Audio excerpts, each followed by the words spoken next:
ദൈവത്തിൻ്റെ വചനത്തിൽ ഇടർച്ച എന്നുള്ള വിഷയത്തെക്കുറിച്ച് നാം പഠിക്കുകയാണ്. ഇടറിപ്പോകുക, അതിന് വിപരീതമാണ് ഉറച്ചു നിൽക്കുക. ഇടർച്ച എന്താണെന്ന് അറിയണമെങ്കിൽ ആദ്യം തന്നെ ഉറച്ചു നിൽക്കുന്നത് എങ്ങനെയാണെന്നുള്ളത് ഗ്രഹിക്കണം. 40-ാം സങ്കീർത്തനം പറയുന്നത്, ഞാൻ യഹോവയ്ക്കായി കാത്തിരുന്നു, അവൻ എങ്കിലേക്ക് ചാഞ്ഞ് എൻ്റെ അപേക്ഷ കേട്ടു. ആഴമുള്ള കുഴിയിൽ നിന്നും കുഴഞ്ഞ ചേറ്റിൽ നിന്നും എന്നെ കയറ്റി, ഒരു പാറമേൽ എന്നെ നിർത്തി, എൻ്റെ ഗമനത്തെ സ്ഥിരമാക്കി, എൻ്റെ വായിൽ പുതിയൊരു പാട്ട് തന്നു. എൻ്റെ ദൈവത്തിന് സ്തുതി തന്നെ. ഈ വചനങ്ങളിൽ നിന്നും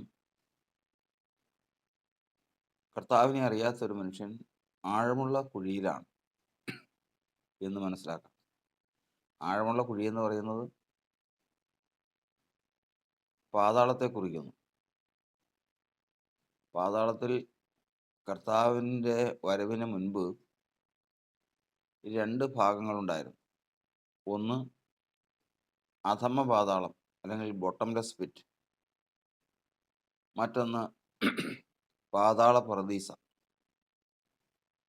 ദൈവവുമായിട്ട് ഉടമ്പടി ചെയ്ത് ദൈവത്തെ ഭയപ്പെട്ട് ക്രിസ്തുയേശുവിൻ്റെ വരവിനെ വിശ്വസിച്ച്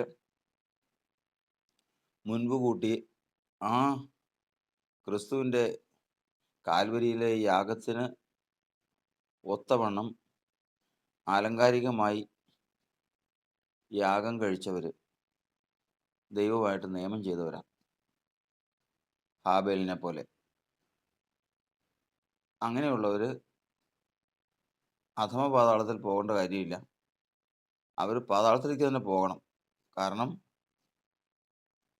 മനുഷ്യൻ പാപത്തിന് ശേഷം കർത്താവായ യേശു ക്രിസ്തു പാപങ്ങളുടെ മോചനം പ്രാപിക്കുന്നതുവരെയും പാപങ്ങളുടെ മോചനത്തിനായിട്ടുള്ള യാഗം കഴിക്കപ്പെടുന്നതുവരെയും ഒരു മനുഷ്യനും പുരോമണ്ഡലങ്ങളിലേക്ക് അല്ലെങ്കിൽ ഉയരത്തിലേക്ക് പോകാൻ വ്യവസ്ഥയില്ല.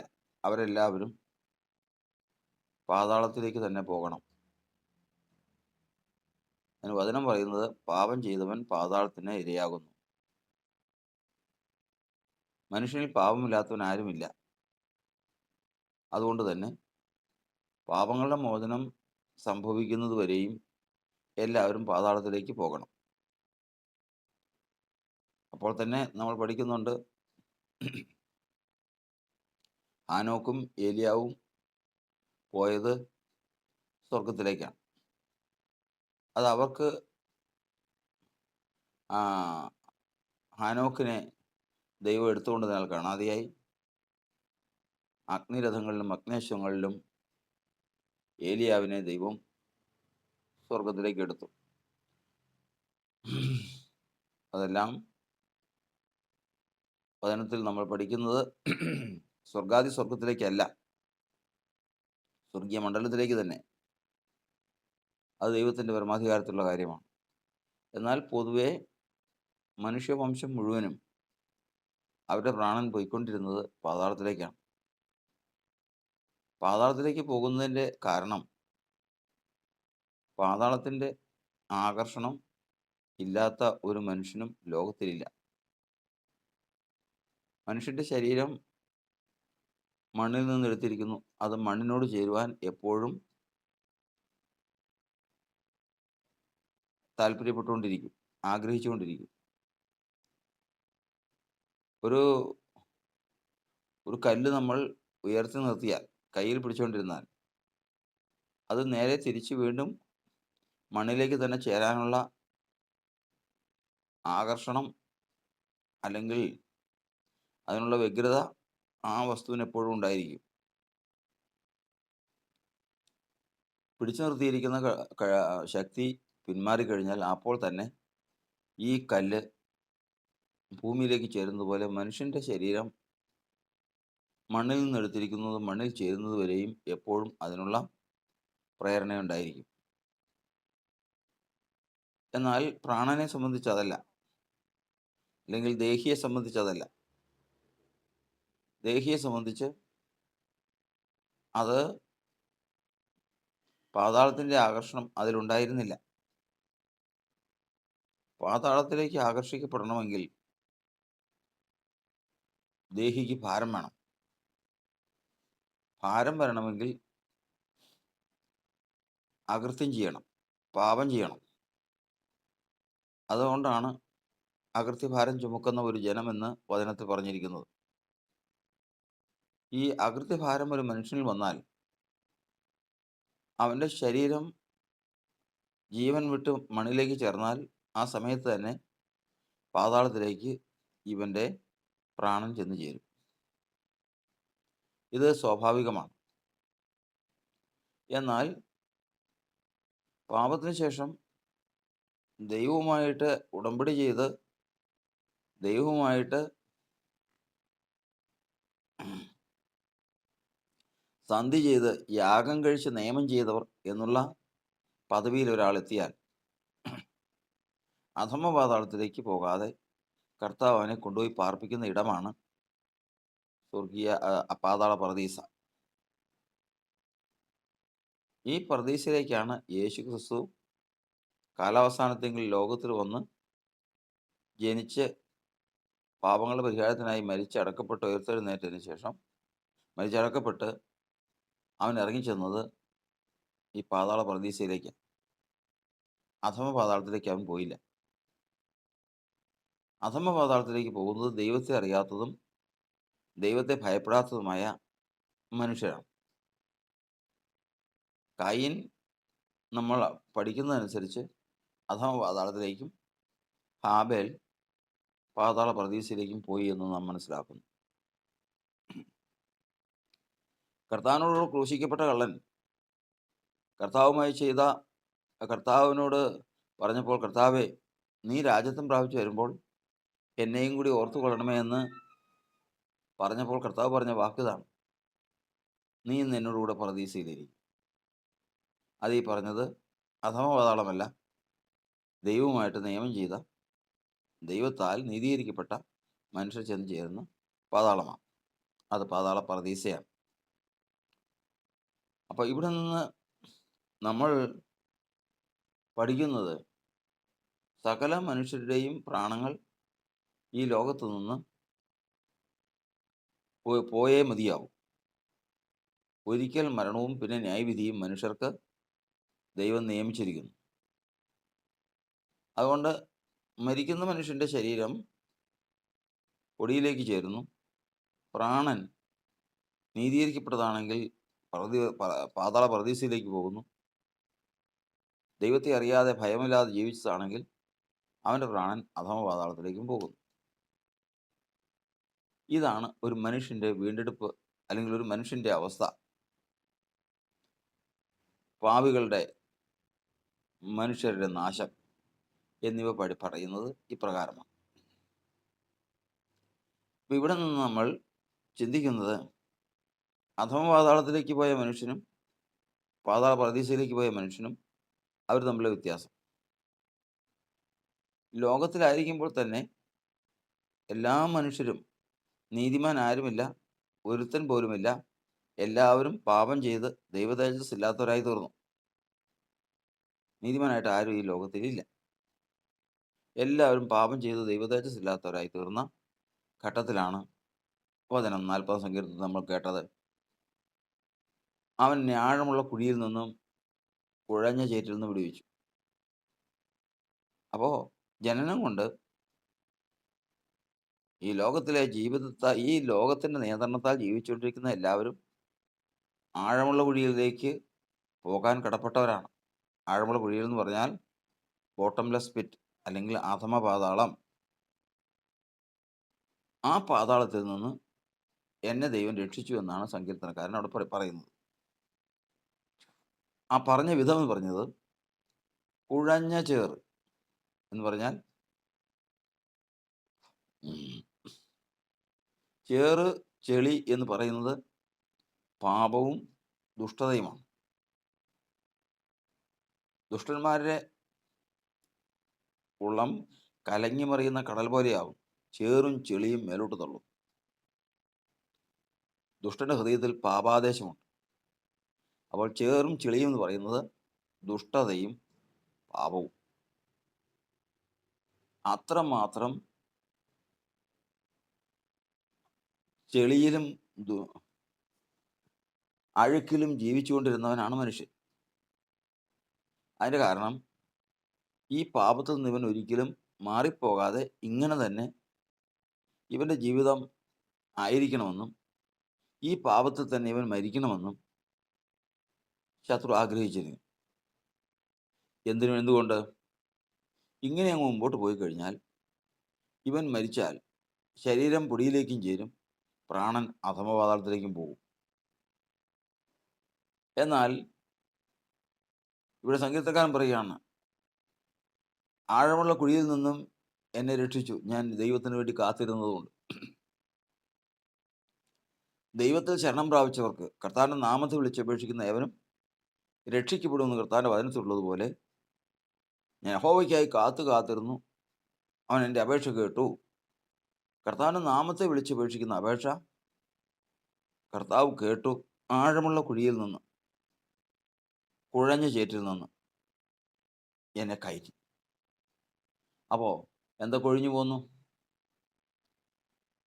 ദുഷ്ടതയിൽ നിന്നും പാപത്തിൽ നിന്നും അത് നിമിത്തം ചെന്ന് ചേരാനുള്ള ഇടയുള്ള അധമ പാതാളത്തിൽ നിന്നും കർത്താവ് രക്ഷിച്ചു. രക്ഷിച്ചതിന് ശേഷം ഇടകൊണ്ട് നിർത്തി, ഒരു പാറമേൽ എന്നെ നിർത്തി. ഒരു പാറമേൽ എന്നെ നിർത്തി. ഈ പാറ എന്ന് പറയുന്നത് എന്താണ്? പാറ എന്ന് പറയുന്നത് തന്നെ ഇളകിപ്പോകാത്ത, അല്ലെങ്കിൽ നീങ്ങിപ്പോകാത്ത, മാറ്റം ഭവിക്കാത്ത, ഉറച്ചു നിൽക്കുന്ന ഒരു വസ്തുവിനെ ഭൗതിക കാഴ്ചയിലും പഠനത്തിലും സൂചിപ്പിക്കുന്നു. ഇതുപോലെ തന്നെ ഒരു ആത്മീക ഉറപ്പുണ്ട്, അല്ലെങ്കിൽ പാറയുണ്ട്. അതാണ് 73-ാം സങ്കീർത്തനം പറയുന്നത്, ദൈവം എന്നേക്കും എൻ്റെ ഹൃദയത്തിൻ്റെ പാറയാകും. ശരീരത്തിൻ്റെ പാറയല്ല. എവിടെയെങ്കിലും ഒരു ഒഴുക്കുണ്ടെങ്കിൽ, കാറ്റടിക്കുന്നുണ്ടെങ്കിൽ, പ്രകൃതിക്ഷോഭമെങ്കിൽ, എല്ലാം ഇളകിക്കൊണ്ടിരിക്കുമ്പോൾ ഇളകാത്തൊരു പാറയിൽ പോയി ഒരു മനുഷ്യൻ ചെന്ന് കയറി നിന്ന് രക്ഷപ്പെടും. ഇതുപോലെ തന്നെ ആത്മീകമായ പാറയുണ്ട്. ഹൃദയം കയറി നിന്ന് ഈ ലോകത്തിൽ നിന്ന്, ഈ ലോകത്തിൻ്റെ ഒഴുക്കിൽ നിന്ന് രക്ഷപ്പെട്ട് നിൽക്കാനുള്ള ഒരു പാറയുണ്ട്. അതാണ് ഹൃദയത്തിൻ്റെ പാറയായ ക്രിസ്തു. ആ പാറ ക്രിസ്തുവായിരുന്നു. ഭൗതിക പാറ ഈ ലോകത്തിൽ നാം കാണുന്ന പാറയും, ആത്മീക പാറ എന്ന് പറയുന്നത് ക്രിസ്തുവുമാണ്. അപ്പോൾ ക്രിസ്തു എന്ന പാറമേലാണ് നമ്മെ കൊണ്ടുപോയി നിർത്തിയതെന്നർത്ഥം, അല്ലെങ്കിൽ രക്ഷിക്കപ്പെട്ടവനെ കൊണ്ടുപോയി നിർത്തിയത്. ആഴമുള്ള കുഴി, കുഴഞ്ഞ ചേറ് കയറ്റി, അതിനെ നീക്കി കയറ്റിയതിന് ശേഷം ക്രിസ്തു എന്ന പാറമേ നിർത്തി. അതിനുശേഷം ഗമനത്തെ സ്ഥിരമാക്കി. ഒരു ഗമനം എന്ന് പറയുന്നത് അവൻ്റെ യാത്രയാണ്. ഈ യാത്ര എന്ന് പറയുന്നത് ദൈവം അവനെ രക്ഷിച്ച്, അവനെ പ്രത്യാശിപ്പിച്ച് ആ വഴിക്ക് പോയിക്കൊണ്ടിരിക്കുമ്പോൾ ഈ ഗമനത്തെ ഏത് തരത്തിലും കലക്കിക്കളയാനായിട്ട് ശത്രു ശ്രമിക്കും. അതിൻ്റെ കാരണം ഒരിക്കലും ഇവൻ ലക്ഷ്യസ്ഥാനത്ത് എത്തരുത്.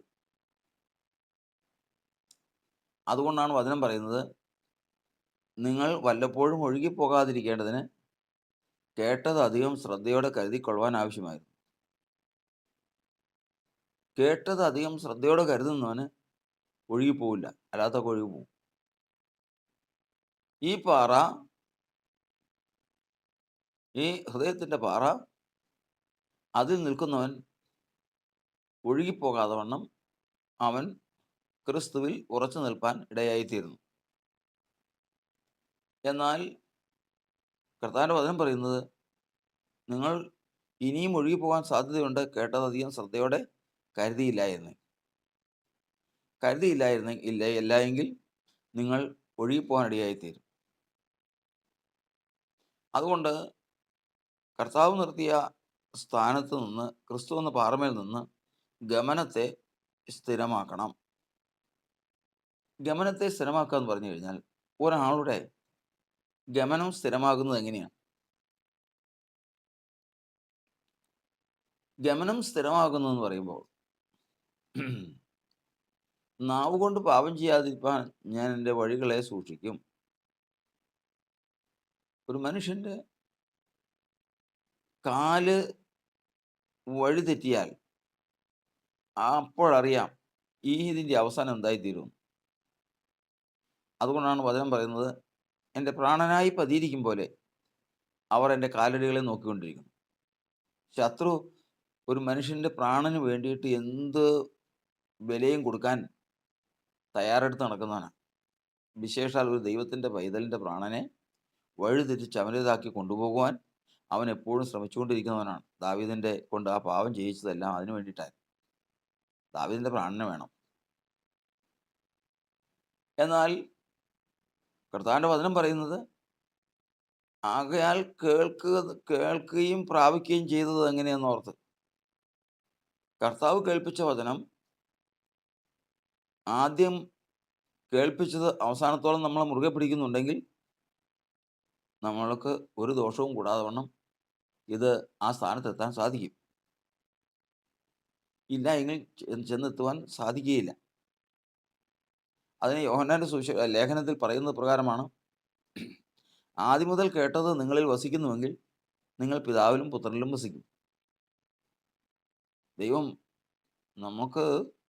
നമ്മൾ പാപത്തിൻ്റെ വഴികളിൽ പോയി നശിക്കുന്ന സമയത്ത് നമ്മെ അതിൽ നിന്ന് വിടുവിച്ച് കൊണ്ടുപോകുന്നത് കർത്താവിൻ്റെ വചനത്താലാണ്. അങ്ങനെയാണ് ഇത് നിയന്ത്രിക്കാൻ ആളില്ലാതെ പോയിക്കൊണ്ടിരുന്ന സ്ഥാനത്ത് ഇതിൻ്റെ അകത്ത് ഒരു നാഥൻ വന്നത്. ഡ്രൈവറില്ലാത്ത വാഹനം ലക്ഷ്യമില്ലാത്ത നിലയിൽ എൻജിൻ പ്രവർത്തിച്ചുകൊണ്ട് പോകുന്നത് പോലെ ഏത് സമയത്തും ഏത് അപകടത്തിലും പെട്ട് നശിക്കാവുന്ന സന്ദർഭത്തിൽ കർത്താവ് വിളിച്ചതാണ്. കർത്താവ് വിളിച്ചതിന് ശേഷം ഇതിൻ്റെ അകത്ത് നിയന്ത്രിച്ചുകൊണ്ട് പോകുവാൻ, കാൺമീൻ ലോകാവസാനത്തോളം ഞാൻ നിങ്ങളോട് ഉണ്ടെന്ന് അരുളി ചെയ്ത കർത്താവ് ഇതിനകത്ത് പ്രവേശിപ്പാൻ ഒരു വ്യവസ്ഥ വെച്ചു. ആ വ്യവസ്ഥയാണ് വിശ്വാസം. വിശ്വാസത്താൽ ക്രിസ്തു നിങ്ങളിൽ വസിക്കണം. വിശ്വാസം കേൾവിയാൽ വരണം. കേൾവി ക്രിസ്തുവിൻ്റെ വചനത്താൽ വരണം. വചനം പ്രസംഗിക്കുന്നവനാൽ വരണം. പ്രസംഗിക്കുന്നവൻ പരിശുദ്ധാത്മാവിൽ പ്രസംഗിക്കണം. പരിശുദ്ധാത്മാവ് സ്വർഗത്തിൽ നിന്ന് ദൈവത്താൽ അയക്കപ്പെട്ട സുവിശേഷവുമായി വരണം. ഇത്രയും കാര്യങ്ങൾ സംഭവിക്കണം. ഇത്രയും കാര്യങ്ങൾ സംഭവിച്ചിവിടെ എത്തിയാൽ അത് മനുഷ്യൻ്റെ ഉള്ളിൽ പ്രവേശിച്ചാൽ, വിശ്വാസത്താൽ ക്രിസ്തു അവൻ്റെ ഉള്ളിൽ വന്നാൽ, പിന്നെ അവനെ നടത്തി ദൈവസന്നിധിയിൽ എത്തിക്കേണ്ട ഉത്തരവാദിത്വം ക്രിസ്തുവിനാണ്. ക്രിസ്തു മനുഷ്യൻ എങ്ങനെ പ്രവർത്തിക്കുന്നു എന്നുള്ള ചോദ്യത്തിന് വചനം പറയുന്നത് നല്ല മനസാക്ഷിയായിട്ട്. കർത്താവ് ഒരു മനുഷ്യൻ്റെ ഉള്ളിൽ വന്നാൽ കർത്താവിൻ്റെ ഇഷ്ടവും കർത്താവിൻ്റെ അഭിപ്രായവും കർത്താവിൻ്റെ ഉപദേശവും കർത്താവിൻ്റെ കൽപ്പനയും പുറപ്പെടുവിക്കാൻ തക്കവണ്ണം മനുഷ്യൻ്റെ ഉള്ളിലുള്ളതാണ് നല്ല മനസാക്ഷി. നമ്മൾ ചെയ്യരുതാത്തൊരു കാര്യം ചെയ്യാനായിട്ട് ഒരുങ്ങുമ്പോൾ നമ്മെ തടുക്കുന്നത് നല്ല മനസാക്ഷിയാണ്. നീ അത് ചെയ്യരുത്, നിനക്കത് യോഗ്യമല്ല. അപ്പോൾ തന്നെ അതിന് കീഴടങ്ങി അനുസരിക്കുന്നവൻ ആ മനസാക്ഷി അവനെ കൊണ്ടുപോയിക്കൊള്ളും, ആ ലക്ഷ്യത്തിൽ എത്തിച്ചുകൊള്ളും. ഇവിടെ വചനത്തിൽ നമ്മൾ പഠിക്കുന്നത്, ഈ കേട്ട വചനം വിശ്വാസമായി പരിണമിക്കായതുകൊണ്ട് ഇസ്രായേൽ മക്കൾക്ക് കനാൻ ദേശത്തെത്താൻ സാധിച്ചില്ല. അപ്പോൾ ഇത് വിശ്വാസമായി പരിണമിക്കണം. കേട്ട വചനം, അതിന് ക്രമം കേട്ടല്ലോ. സ്വർഗത്തിൽ നയിച്ച പരിശുദ്ധാത്മാവിനാൽ സുവിശേഷം അറിയിച്ചവർ, വചനം കേൾപ്പിച്ചു, വചനം വിശ്വാസമായി പരിണമിച്ചു, വിശ്വാസത്താൽ ക്രിസ്തു ഉള്ളിൽ വന്നു. അങ്ങനെയുള്ളവർ നല്ല മനസാക്ഷിയിൽ കൂടി ഒരു നിയന്ത്രിക്കാനും നടത്തുവാനും ഇടയനുള്ള ഒരാളെ പോലെ സിയോനിലേക്ക് നടത്തപ്പെട്ടുകൊണ്ടുപോയി അവിടെ ചെന്ന് ആ മഹാപ്രതിഫലം പ്രാപിപ്പാൻ ഇടയായിത്തീർന്നു. ഇങ്ങനെ കർത്താവിൻ്റെ സന്നിധിയിൽ ചെല്ലുന്ന ഒരു പ്രവർത്തനം കർത്താവ് നമുക്ക് നൽകി തന്നിട്ടുണ്ട്. ഇതിന് വേണ്ടത് നല്ല മനസാക്ഷിയാണ് കർത്താവ് നടത്തുന്നതെങ്കിൽ, അല്ലെങ്കിൽ വിശ്വാസത്താൽ ഹൃദയത്തിൽ വന്ന ക്രിസ്തുവാണ് ഒരു മനുഷ്യനെ നടത്തുന്നതെങ്കിൽ, അവൻ്റെ ഗമനം സ്ഥിരമായിരിക്കും. ഗമനം സ്ഥിരമാകുക എന്ന് പറയുന്നതിന് മറ്റൊരു അർത്ഥവും കൂടിയുണ്ട്. സിറിയ എന്ന രാജ്യത്തെ അന്നത്തെ രാജാ രാജാവിൻ്റെ ഭരണത്തിൽ സർവ്വസൈന്യാധിപനായിരുന്നു നയമാൻ.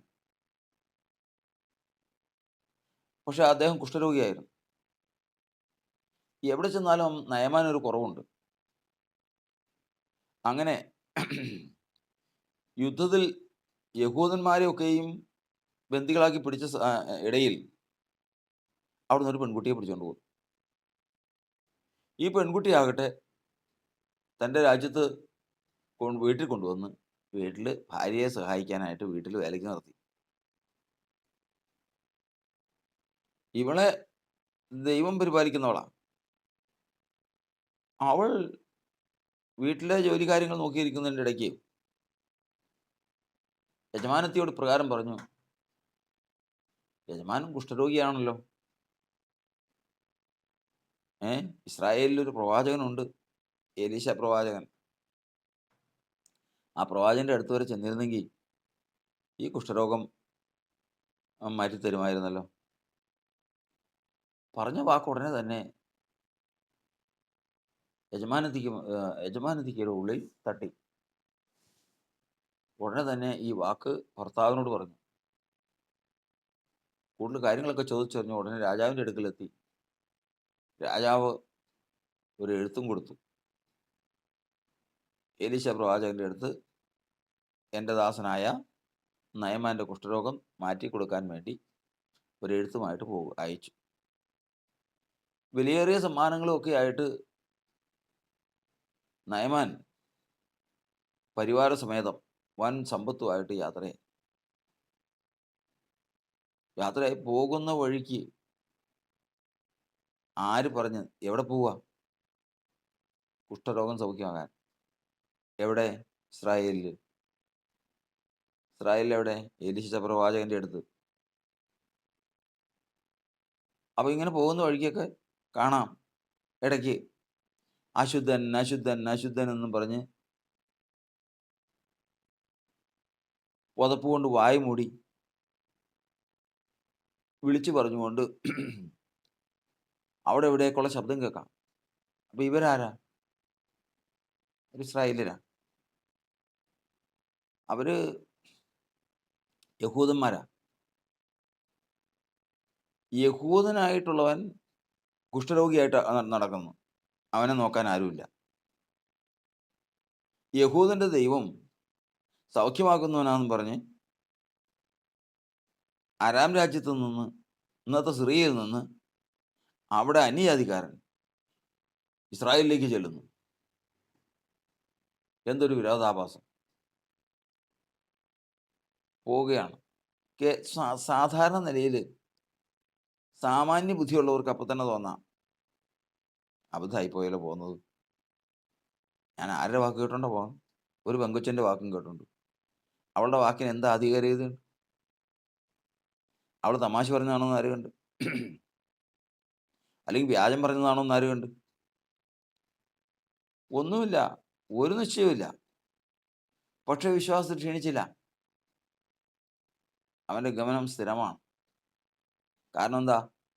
അവൻ്റെ ഗമനത്തെ സ്ഥിരമാക്കുന്നത് വിശ്വാസമാണ്.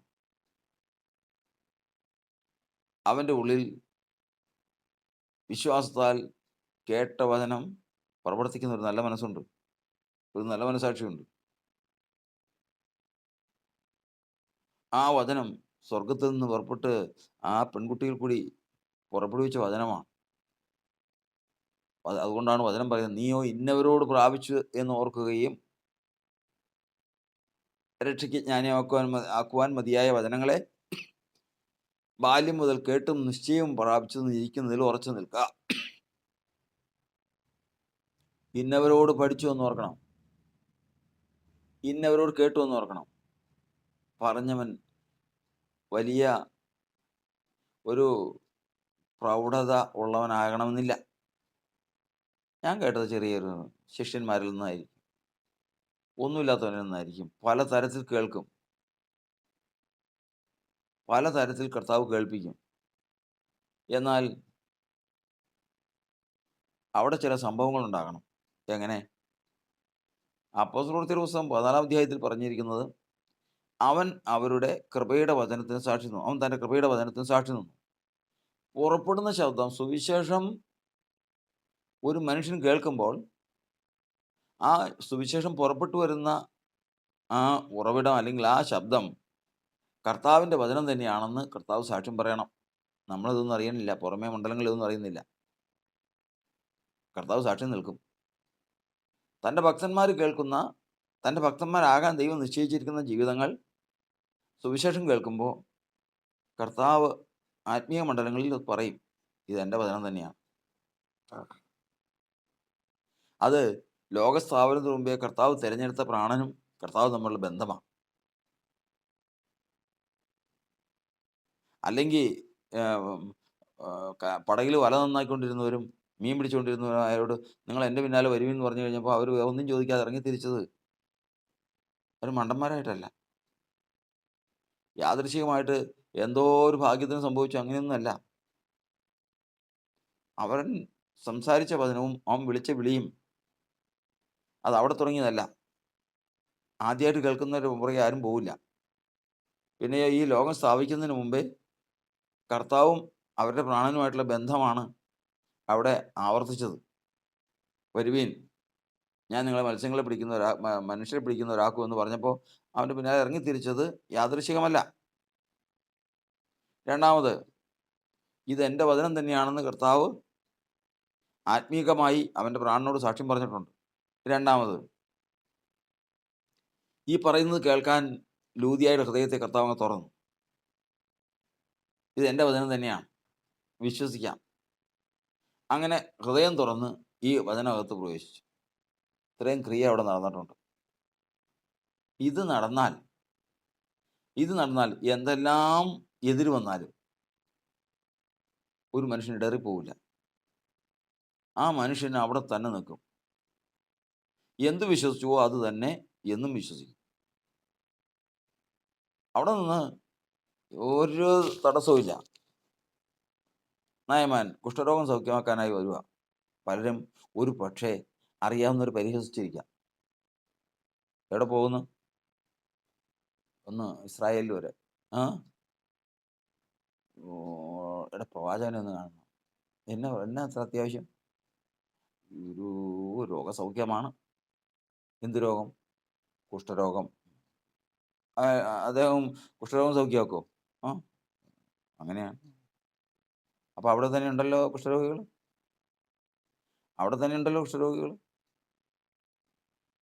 അതിന് ഉത്തരവില്ല. പക്ഷെ വിശ്വാസത്തിൽ ക്ഷീണിച്ചില്ല. ഒരു ക്രിയ നടന്നിട്ടുണ്ടെന്നർത്ഥം. കേട്ട വചനം കർത്താവിൻ്റെത് തന്നെയാണെന്ന് കർത്താവ് സാക്ഷ്യം പ്രാണനോട് പറഞ്ഞിട്ടുണ്ട്. ആ വചനം ഉള്ളിൽ പ്രവേശിപ്പാൻ ഹൃദയം തുറന്നിട്ടുണ്ട്. അങ്ങനെ ആ കേൾവിയിൽ പ്രാപിച്ചത് ഇപ്പോഴും നല്ല ബോധ്യത്തോടു കൂടിയാണ് പോകുന്നത്. അവിടെ ഇടർച്ചയ്ക്ക് കാരണമില്ല. ഇനി ഇസ്രായേലിൽ മുഴുവനും കുഷ്ഠരോഗികളാണെന്നിരിക്കട്ടെ, ആരും സൗഖ്യമായില്ലെന്നിരിക്കട്ടെ, ദൈവം തൻ്റെ ഭക്തന്മാരുമായിട്ടുള്ള ബന്ധത്തിലുള്ള വൃത്തിരിയെന്ന വിശ്വാസം എന്ന് പറയുന്നത് അതിനെ ഇളക്കുവാനോ ഖണ്ഡിക്കുവാനോ ആർക്കും കഴിയില്ല. കർത്താവ് അത് എടുത്തു പറയുന്നുണ്ട്. കർത്താവ് പ്രത്യേകിച്ച് അത് എടുത്തു പറയുന്നുണ്ട്. പണ്ട് ഏലീശ പ്രവാചകന്റെ കാലത്ത് ഇസ്രായേലിൽ തന്നെ അനവധി കുഷ്ഠരോഗികളുണ്ടായിരുന്നു. പക്ഷെ ഒരു കാര്യം നിങ്ങൾ ഓർത്തുകൊള്ളണം, ഇസ്രായേലിനല്ലാത്ത സിറിയക്കാരനായ നയമാൻ മാത്രമേ സൗഖ്യമായുള്ളൂ.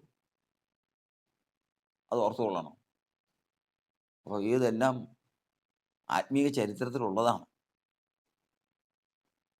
പറഞ്ഞു വരുന്നത്, ഗമനത്തെ സ്ഥിരമാക്കുന്നവൻ, ഗമനം സ്ഥിരമാകണമെങ്കിൽ കേട്ട വചനം ഇന്നവരോട് പഠിച്ചു എന്ന് ഓർക്കണം.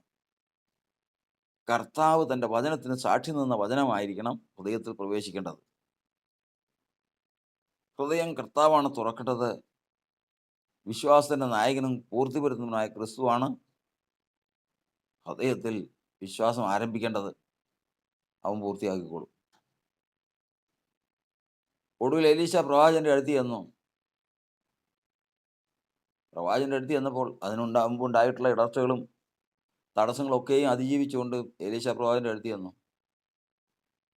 യോർദാനിൽ പോയി 7 പ്രാവശ്യം മുങ്ങണം. അത് പറഞ്ഞപ്പോൾ നയമാൻ ക്രുദ്ധിച്ചു കടന്നുപോയി. കാരണം സ്വന്തം യുക്തിയിൽ വേറെ ചില കാര്യങ്ങൾ കിടപ്പുണ്ട്. എന്തായിരുന്നാലും തന്നോട് കൂടെ ഉണ്ടായിരുന്ന ഒരു ഉപദേശപ്രകാരം തിരിച്ചു വന്ന് എലീശ പ്രവാചകൻ പറഞ്ഞതുപോലെ യോർദാനിൽ മുങ്ങി. പറഞ്ഞതനുസരിച്ച് തീർന്നപ്പോൾ അവൻ്റെ ശരീരം കുഷ്ഠരോഗം മാറി ഒരു ബാലന്റെ ശരീരം പോലെയായി. അവൻ തന്നെ അതിശയിച്ചു. അവൻ കുഷ്ഠരോഗം സൗഖ്യമാക്കുന്നവൻ എന്നുള്ളതല്ല അവൻ മനസ്സിലാക്കിയത്. പ്രവാചകന് മുമ്പിൽ വന്നതിന് ശേഷം ഇസ്രായേലിലല്ലാതെ വേറെ ഒരു ദൈവമില്ല എന്ന് ഞാൻ അറിയുന്നു. ഇസ്രായേലിലല്ലാതെ വേറെ ദൈവമില്ല എന്ന്, വേറെ എങ്ങും ഒരു ദൈവമില്ല എന്ന്, ഇസ്രായേലിന്റെ ദൈവമാണ് സത്യ ദൈവം നാം മനസ്സിലാക്കി. അവൻ ഇനി യഹോവയ്ക്കല്ലാതെ ഞാൻ യാഗം കഴിക്കുകയോ ഒരുപാട് കഴിക്കുകയോ ചെയ്യുകയില്ല എന്നൊരു തീരുമാനം എടുത്തു. അങ്ങനെ ദൈവത്തിൻ്റെ ഭക്തനായി അവൻ്റെ ജീവിതം മുൻപോട്ട് പോയി. കർത്താവിനെ കുറിച്ച് സാക്ഷ്യം പറഞ്ഞു. അവൻ ആത്മീയ മണ്ഡലങ്ങളിൽ ശ്രേഷ്ഠ പദവിയിൽ എത്തിച്ചേരുവാനിടയായിത്തീർന്നു. കർത്താവിൻ്റെ വചനം പറയുന്നത്, ആഴമുള്ള കുഴിയിൽ നിന്നും കുഴഞ്ഞ ചേറ്റിൽ നിന്നും കയറ്റി പാറമേൽ നിർത്തി ഗമനത്തെ സ്ഥിരമാക്കി വായിൽ പുതിയൊരു പാട്ട് തന്നു. എൻ്റെ ദൈവത്തിന് സ്തുതി തന്നെ. ഇത്രയും സംഭവിച്ചു കഴിഞ്ഞാൽ ഈ സമയത്ത് ആരംഭിക്കുന്നതാണ് ഒരു മനുഷ്യൻ്റെ ജീവിതത്തിൽ സ്വർഗവുമായിട്ട് ബന്ധപ്പെടുന്ന ഏറ്റവും ശ്രേഷ്ഠമായിട്ടുള്ള മാർഗം. 1 സ്തുതി, 2 പ്രാർത്ഥന, 3 പാട്ട്. രാത്രിയിൽ സ്തോത്രഗീതങ്ങൾ നൽകുന്നവൻ പകൽ സമയത്ത് അവൻ എനിക്ക് ഉപകാരം ചെയ്തുകൊണ്ടിരിക്കും. രാത്രി കാലത്ത് ഞാൻ അവന് പാട്ട് പാടിക്കൊണ്ടിരിക്കും.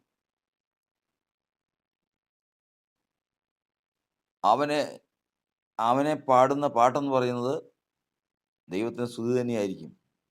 അത് നോക്കിയാൽ എൻ്റെ ദൈവത്തോടുള്ള പ്രാർത്ഥനയും അതിനകത്തുണ്ടാവും.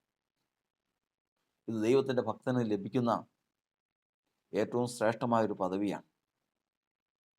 അതുകൊണ്ട് നമ്മൾ പ്രത്യേകിച്ച് പാട്ടുകൾ തയ്യാറാക്കുമ്പോഴത്തേക്കും പാട്ടുകാർ ശ്രദ്ധിക്കാറുണ്ട്. ഉണ്ടാവും സ്തുതി ഉണ്ടാവും, പ്രാർത്ഥനയുണ്ടാവും, പാട്ടുണ്ടാവും. ഇത് 3 ഒത്തിണങ്ങിയതാണ് യഥാർത്ഥത്തിൽ പാട്ട്, ആത്മാവിൻ്റെ ഗീതം എന്ന് പറയുന്നത്. അത്ര ശ്രേഷ്ഠമാണ്. അത്ര വലിയൊരു പദവി തന്നെയാണ്. കർത്താവിന് പാടുക എന്ന് പറയുന്നതും കർത്താവിനെ സ്തുതിക്കുക എന്ന് പറയുന്നതും കർത്താവിനെ പ്രാർത്ഥിക്കുക എന്ന് പറയുന്നതും ചെറിയ കാര്യമല്ല. ഇതിന് 3നും അതിൻ്റെതായ സ്വരമുണ്ട്. സ്തോത്ര സ്വരം കേൾപ്പിക്കണം, പ്രാർത്ഥനാ ശബ്ദം കേൾപ്പിക്കണം. സ്തുതികളിന്മേൽ വസിക്കുന്നവൻ ദൈവത്തിന് സ്തുതി പറയുമ്പോൾ അവൻ്റെ പ്രാണൻ ഘോഷിച്ച് ആനന്ദിക്കണം. ഇങ്ങനെ ദൈവവുമായിട്ടുള്ളൊരു ബന്ധം ആരംഭിച്ചവരാണ് യഥാർത്ഥത്തിൽ സത്യവിശ്വാസികൾ എന്ന് പറയുന്നത്. ഇത് നമ്മൾ ഒരു മനുഷ്യൻ്റെ രക്ഷയെക്കുറിച്ച് നമ്മൾ ഇത്രയും പറഞ്ഞപ്പോഴേക്ക് ഇത്രയും സമയം പോയി. നമ്മളിന്ന് തുടക്കത്തിലേ പറഞ്ഞ ഇടർച്ച എന്നുള്ള വിഷയത്തെക്കുറിച്ചാണ് നാം ചിന്തിക്കുന്നത്. ഇങ്ങനൊരു വ്യക്തി, ഇങ്ങനൊരു മനുഷ്യൻ ഇടറി എന്ന് പറയുന്നതിൻ്റെ അർത്ഥം എന്താ? ഇടറുക. ഇടറി എന്ന് പറഞ്ഞാൽ നമ്മൾ സാധാരണ ഇടറുന്നത് എവിടെയാ? ശരീരത്തിൽ കാലുകളാണ് ഇടറുന്നത്. എൻ്റെ കാലുകൾ ഏകദേശം ഇടറി. കാലാണ് ഇടറിയത്. അപ്പോൾ കാല് ആഴമുള്ള കുഴിയിൽ നിന്നും കുഴഞ്ഞ ചേറ്റിൽ നിന്നും കയറ്റി എവിടെയാണ് നിർത്തിയത്? പാറമേൽ. ആ പാറ ക്രിസ്തുവായിരുന്നു. ക്രിസ്തുവിൽ ഉറപ്പിച്ച കാലാണ് വഴുതിയത്. അവിടെയാണ് ഇന്ന് നാം ചിന്തിക്കുന്നതിൻ്റെ പ്രാധാന്യം. മനുഷ്യനും ക്രിസ്തുവുമായിട്ടുള്ള ബന്ധം, ക്രിസ്തു പാറയാണ്. മനുഷ്യൻ്റെ കാലുകൾ പാറമേലാണ് ഉറപ്പിക്കേണ്ടത്. നാം ക്രിസ്തുവിലാണ് നിൽക്കേണ്ടത്, ജീവിക്കേണ്ടത്, ചരിക്കേണ്ടത്. അവിടെ നിൽക്കുമ്പോൾ ഇടറാനുള്ള കാരണങ്ങൾ പലതും ഉണ്ടാകും. പല കാരണങ്ങളുണ്ടാകും. മനുഷ്യൻ ചവിട്ടി നിൽക്കുന്ന കാലുകൾ, നിൽക്കുന്ന പാറ, ഈ പാറയും കാലുകൾക്കും ഇടയിൽ വരുന്ന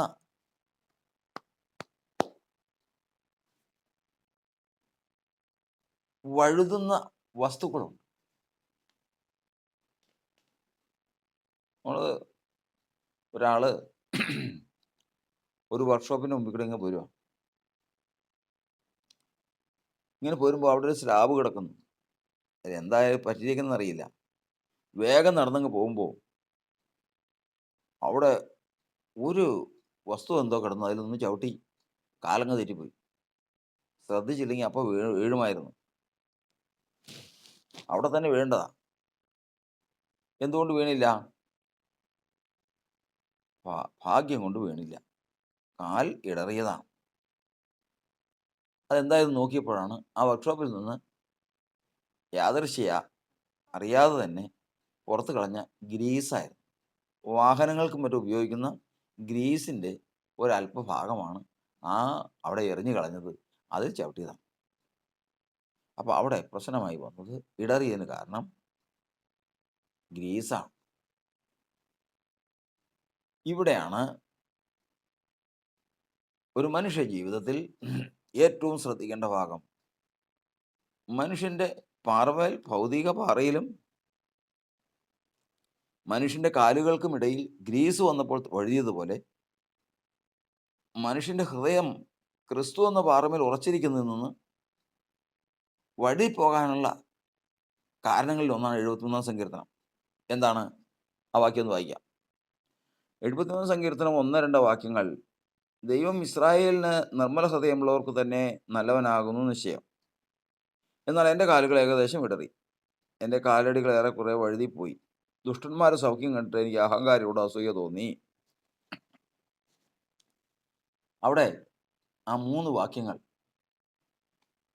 ദൈവം ഇസ്രായേലിന് നിർമ്മല ഹൃദയമുള്ളവർക്ക് നല്ലവനാകുന്നു നിശ്ചയം. ദൈവം ഇസ്രായേലിന് നല്ലവനാണ്.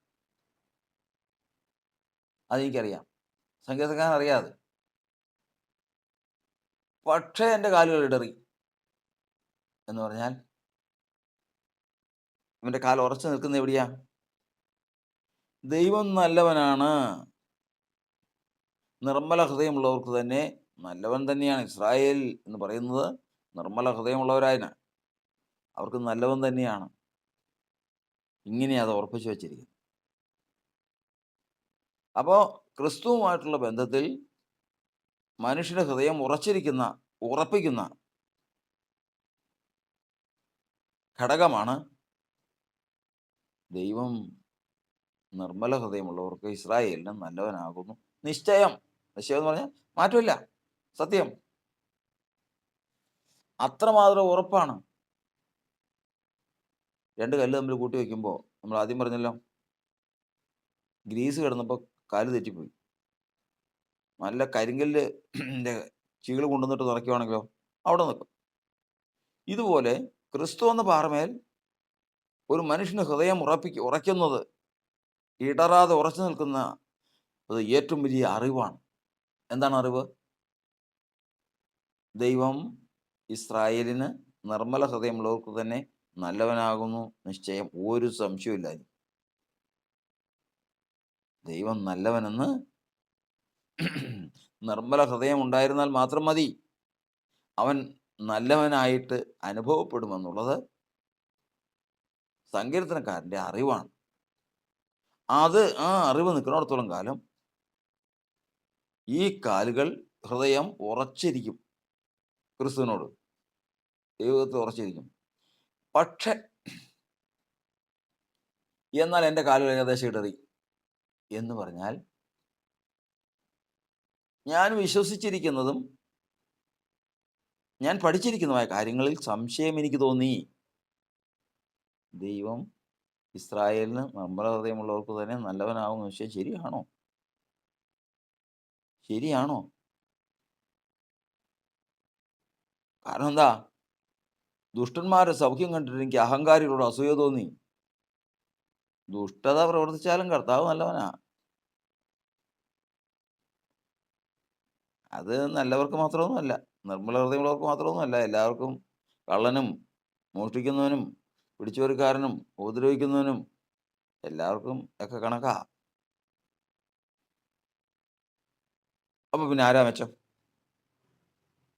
ദിനം പ്രതി രാവിലെ മുതൽ വൈകുന്നേരം രാത്രി വരെയും പാപത്തോട് പോരാടി, ജഡത്തിന്റെ ഇച്ഛകളോട് പോരാടി, ജഡത്തെ ദണ്ഡിപ്പിച്ച് അടിമയാക്കി, ഈ ലോക ജീവിതത്തിൽ ദൈവത്തെ ഒരിക്കലും ദുഃഖിപ്പിക്കരുതെന്ന് കരുതി വിശ്വസ്തമായിട്ട് നിൽക്കാൻ ആഗ്രഹിച്ച് കഷ്ടത അനുഭവിക്കുന്നവനാണോ അവനാണോ? ഇഷ്ടം പോലെ നടന്ന് ജഡം എന്താഗ്രഹിക്കുന്നു അതിനുവേണ്ടി നടന്ന് മോഷ്ടിക്കുകയും കള്ളത്തരവും കാര്യസാധനത്തിന് വേണ്ടി എന്തും ചെയ്ത് സന്തോഷമായിട്ട് ജീവിക്കുന്ന ഏതാ മെച്ചം? ഏതാണ് മെച്ചം? രണ്ടുപേർക്കും കർത്താവ് നല്ലവനാ. അപ്പൊ ഏതാ മെച്ചം? അസൂയ തോന്നി ആരോട്? അഹങ്കാരികളോട്. ഞാനെന്തിനാ ഞാനെന്തിനു വേണ്ടി ഈ കഷ്ടപ്പാട് കഴിക്കുന്നു? അതുപോലെ നടന്നാൽ മതിയായിരുന്നല്ലോ. പക്ഷേ ദൈവത്തിന്റെ വചനം പറയുന്നത്, കാല് കല്ലിൽ നിന്ന് ഗ്രീസ് അല്ലെങ്കിൽ എണ്ണ ചവിട്ടി തെറ്റിപ്പോകുന്നത് പോലെ ക്രിസ്തു എന്ന പാറമേൽ നിന്ന് മനുഷ്യന്റെ ഹൃദയം തെറ്റിപ്പോകുന്ന ഏറ്റവും വലിയ ഗ്രീസാണ് ദൈവത്തിന്റെ നീതിയെക്കുറിച്ചുള്ള സംശയവും അഹങ്കാരികളോടുള്ള അസൂയയും. കാര്യസാധ്യം പ്രാപിക്കുന്നതിനെ കുറിച്ചുള്ള അസൂയയും. ദൈവത്തിന്റെ വചനം പറയുന്നത്, മുഷിഞ്ഞു പോകരുത്, അത് ദോഷത്തിന് ഹേതുവാകുകയുള്ളൂ. മനുഷ്യവംശം പാപത്തിൽ വീണതിന് ശേഷം അവര് ചെന്ന് പെട്ടിട്ടുള്ള ഏറ്റവും വലിയ ദോഷമാണ് അസൂയ. ആ അസൂയ എന്ന് പറയുന്നത് നമ്മൾ വഴുവഴുപ്പെന്ന് 73-ാം സങ്കീർത്തനം പറയുന്ന പോലെ ഗ്രീസ് എന്ന് പറയുന്നതിന് തുല്യമാണ്. അസൂയ ഉള്ളവൻ ഒരിക്കലും ക്രിസ്തുവുമായിട്ടുള്ള ബന്ധത്തിൽ ഉറയ്ക്കുകയില്ല. ഒരിക്കൽ കൂടി ഓർത്തുകൊള്ളണം.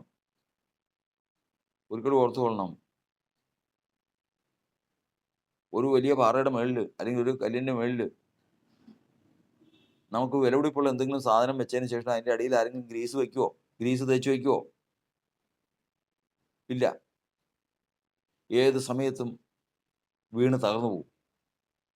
ഇതുപോലെയാണ് ഒരു മനുഷ്യനിൽ, പ്രത്യേകിച്ച് ഭക്തനിൽ അസൂയ